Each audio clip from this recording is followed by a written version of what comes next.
बहू नमक जैसी होती है। विमला जी आज सुबह से ही बार बार बाहर का रास्ता निहार रही थी। ये देख आखिरकार मिसेस शर्मा जी ने पूछ ही लिया, क्या हुआ विमला जी, आज इतनी बेसब्री से किसके इंतजार में हो? तभी विमला जी बोली, आज मेरा बेटा आलोक आने वाला है, बस उसी के इंतजार में हूँ। ये कहकर विमला जी अंदर चली गई। बेटे के लिए मनपसंद का खाना भी जो बनाना था। काफ़ी साल बाद आ रहा था आलोक अपनी माँ के पास। नई नई नौकरी की वजह से मुंबई से कम ही आना जाना होता था। बेटे के वापस आने की खुशी विमला जी के चेहरे से साफ झलक रही थी। कुछ देर बाद दरवाजे पर से आवाज़ आई, माँ, ओ माँ, देखो हम आ गए। बेटे की आवाज़ सुनकर विमला जी झट से बाहर आ गई और बेटे को गले लगाकर कहा, कब से तुम सबकी राह देख रही थी। बहू सरिता ने भी विमला जी के चरण स्पर्श किए और छोटी सी उनकी बेटी आराध्या ने भी दादी के गले लगकर प्यार किया। विमला जी, तुम सब बच्चे आराम करो, मैं तुम सब के लिए चाय बना कर लाती हूँ। तभी सरिता बोली, अरे नहीं माँ जी, आप बैठो, मैं आ गई हूँ ना, अब चाय मैं बना लाती हूँ। आलोक की पत्नी सरिता बहुत ही संस्कारी व पढ़ी लिखी थी। सुंदर तो थी ही, लेकिन गुणकारी भी बहुत थी। आलोक और विमला जी बात ही कर रहे थे, तभी सरिता चाय लेकर आ गई और सभी को चाय दे दी। चाय की चुस्की लेते लेते सरिता ने कह ही दिया, माँ जी, अब आप भी हमारे साथ मुंबई चलना। यहाँ अकेली भी तो रहती हो, और कौन है आपको यहाँ संभालने वाला? क्योंकि आलोक के पिताजी के मरने के बाद विमला जी अकेली हो गई थी। एक बेटा और एक बेटी, बस दो बच्चों के सहारे ही था उसका जीवन। लेकिन बेटी की शादी कर दी तो वो बिल्कुल अकेली हो गई थी। इसीलिए सरिता उनको अपने साथ मुंबई लेकर जाने की कह रही थी। विमला जी ने कहा, अभी तो आई हो बहू, अभी जाने की बात कर रही हो? नहीं नहीं माँ जी, अभी तो कुछ दिन रुकेंगे। जब से आलोक आया घर में चहल पहल हो गई। विमला जी तो बस अपनी पोती के साथ खेलती, कभी उसे कहानी तो कभी लोरियां सुनाती थी। सरिता विमला जी को घर का काम बिल्कुल नहीं करने देती थी। सब कुछ बढ़िया था। एक दिन मिसेस शर्मा जी घर आई विमला जी से मिलने। अरे विमला, बहू के आते ही तू तो ईद का चांद हो गई, दिखती ही नहीं हो। नहीं नहीं मिसेस शर्मा जी, बस बच्चों के साथ समय कब निकल जाता है पता ही नहीं चलता। आइए आप, कैसे आना हुआ आपका? विमला जी ने कहा, कुछ नहीं, बस इधर से जा रही थी तो सोचा तुमसे मिलती जाऊं। मेरी भी बेटी आई है, जो उसी के चक्कर में निकलना नहीं होता। बस अपनी बेटी की बड़ाई के पुल बांधे जा रही थी, मिसेस शर्मा जी ने कहा। दोनों आपस में बैठकर बात करती रही। सरिता चाय लेकर गई तो उसने विमला जी को कहते हुए सुना कि बेटी शक्कर की तरह होती है, बहू नमक के समान। सरिता को कुछ समझ नहीं आया, आखिर उसकी सास ऐसा क्यों बोल रही थी। उसने सोचा बाद में सास से ही पूछ लूँगी। काम में इतनी व्यस्त हो गई कि ये बात उसके दिमाग से निकल गई। अब कुछ दिन ही तो बचे थे वापस मुंबई जाने में। तभी आलोक ने विमला जी से कहा, माँ, मैं ये सोच रहा था क्यों ना रीना को बुला लें, यहाँ सबसे मिल लेगी। विमला जी ने बेटी का नाम सुनते ही बोला, हाँ बुला ले। आलोक ने रीना को फ़ोन कर बुला लिया। रीना अपने मायके आ गई। अपने भाई और भाभी से अच्छी बन रही थी रीना की, दोनों सहेलियों के जैसे रहती थी। सभी शाम को एक साथ बैठकर खाना खा रहे थे। तभी सरिता बोली, रीना दीदी, आपको पता है हम माँ जी को अपने साथ मुंबई लेकर जा रहे हैं। यहाँ अकेली भी तो रहती हैं, माँ जी वहाँ हमारे साथ रहेंगी तो हम सबको भी अच्छा लगेगा। रीना ये सुनकर खुश हो गई और बोली, ये तो बड़ी खुशी की बात है भाभी, मेरा भी माँ के पास ज़्यादा आना नहीं होता। जब माँ कॉल कर देती है तभी आना होता है। सच में कुछ अच्छे कर्म किए होंगे, तभी माँ को आप जैसी बहू और मुझे भाभी मिली। सबके चेहरे खिलखिला उठे। रीना को भी यहाँ 2 दिन हो गए थे आए हुए। अपनी माँ से अकेले में बात कर रही थी रीना और पूछ ही लिया, माँ, तुम मुंबई जाने के लिए राजी तो हो ना, और इस बात से खुश तो हो ना? विमला जी ने कहा, हाँ बेटी, खुश हूँ। मेरे लिए तो अच्छा ही है, अपनी पोती और बेटे बहू के साथ तो रह पाऊँगी। पता नहीं कितने दिन बचे हैं ज़िंदगी में, अंत समय में मेरे बच्चे मेरे पास हों, ये तो मेरे सौभाग्य की बात है। रीना विमला जी के गले लग गई, नम आंखें लिए। अगले दिन मुंबई जाना था, इसीलिए सभी पैकिंग करने में लग गए थे। सुबह होते ही सरिता ने खाना बनाकर पैक कर लिया क्योंकि ट्रेन जल्दी की थी। रीना रेलवे स्टेशन तक सभी को छोड़ने चली गई। ट्रेन में सभी अपनी अपनी बातों में मस्त थे। तभी दो महिलाएं आपस में अपनी अपनी बहुओं के बारे में न जाने क्या क्या बोली जा रही थी। बस बेटी ही अच्छी होती है, बहू नहीं, ये बातें आपस में कर रही थी। ये देखकर विमला जी से रहा नहीं गया। आखिरकार उन्होंने कह ही दिया कि बेटी शक्कर के समान होती है और बहू नमक के समान। वहाँ बैठी लेडीज़ बोली, सही कह रही हो बहन जी, बेटी अपनी होती है और बहू पराई। सरिता को ये बात सुनकर याद आ गया, उस दिन भी माँ जी ने ये बात कही थी और आज भी।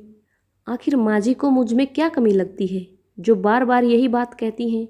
यहाँ पूछना तो ठीक नहीं रहेगा, इसलिए उसने ठान लिया घर पहुँचने के साथ ही पूछना है कि आखिर इस बात का अर्थ क्या है। सरिता के दिमाग में यह बात चलती रही और कब नींद लग गई पता नहीं। मुंबई आ गया, आलोक ने कहा। ट्रेन से उतरते ही घर के लिए ऑटो लिया। विमला जी आलोक का फ्लैट देखकर चौंक गई। इतना बड़ा घर? हाँ माँ, सब आपका ही है और आपके आशीर्वाद से ही है, आलोक ने कहा। सरिता बोली, माँ आप आराम करो, थक गई होंगी, मैं अभी नहा धोकर रेडी होकर आती हूँ, फिर आपके लिए चाय बना दूंगी।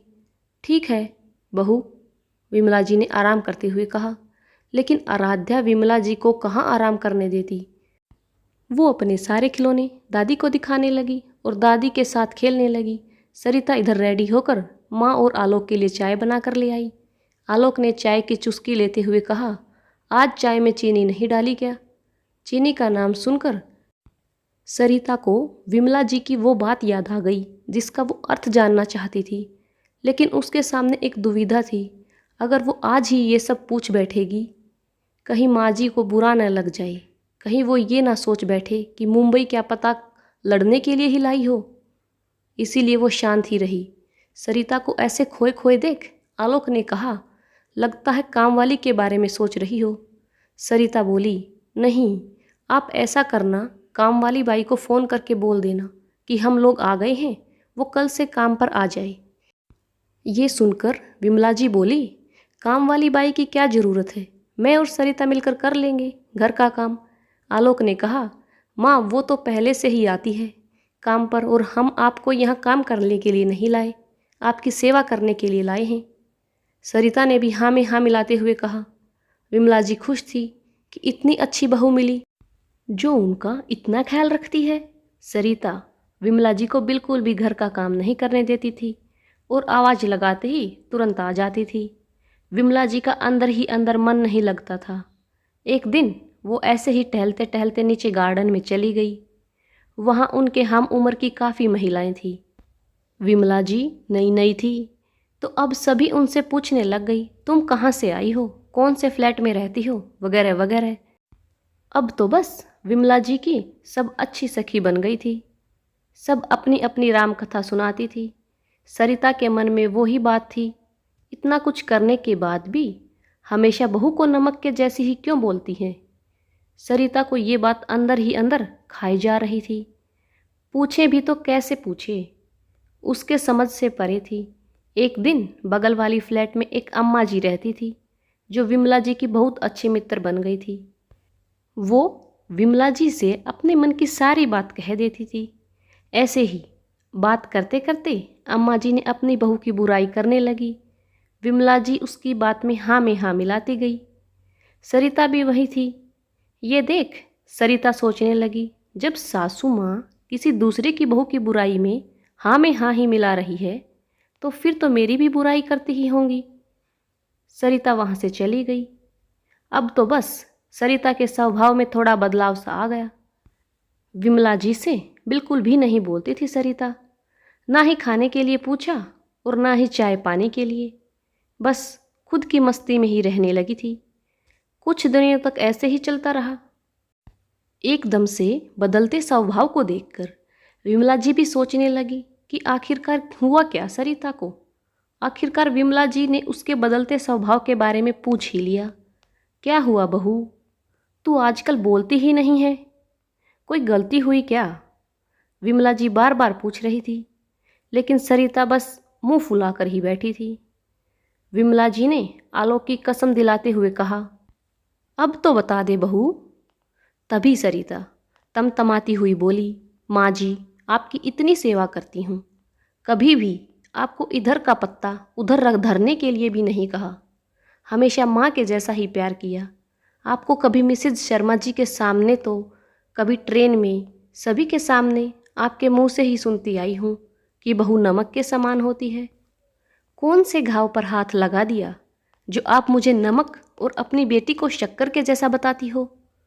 माना रीना दीदी आपकी बेटी हैं, लेकिन बहू भी तो बेटी ही होती है। फिर भी आपके मुंह से सदा ये शब्द ही सुनती हूँ कि बेटी शक्कर के समान और बहू नमक के समान होती है। सरिता गुस्से में बस बोले जा रही थी। विमला जी चुप थी, ये सोचकर कि अगर वो साथ की साथ सरिता के सवाल का जवाब देगी तो शायद सरिता उसकी बात को समझ नहीं पाएगी। इसीलिए वो सब कुछ चुपचाप सुनती रही। सरिता जब शांत हुई तो विमला जी ने उसे अपनी बात को समझाते हुए कहा, बहू, शायद तुम्हें मेरी ये बात ठीक से समझ नहीं पाई। मेरे कहने का मतलब ये है कि बेटी शक्कर के जैसे हर हाल में मीठी ही लगती है, जबकि बहू नमक के समान होती है, जिसके बिना हर चीज़ का स्वाद बेस्वाद हो जाता है। बहू का कर्ज कभी भी चुकाया नहीं जा सकता, क्योंकि जब शादी करके बहू अपने माँ बाप को छोड़कर दूसरे घर में आती है, उसी दिन ससुराल वाले उसके कर्जदार बन जाते हैं। विमला जी ने मुस्कुराते हुए कहा, सदा तुम्हारी कर्जदार रहूँगी। तुम जैसी बहू पाकर जीवन सफल हो गया। ये सुनकर सरिता को मन ही मन गलानी हुई कि हम कभी कभी बिना सोचे समझे ही बात को न जाने कहाँ से कहाँ तक ले जाते हैं।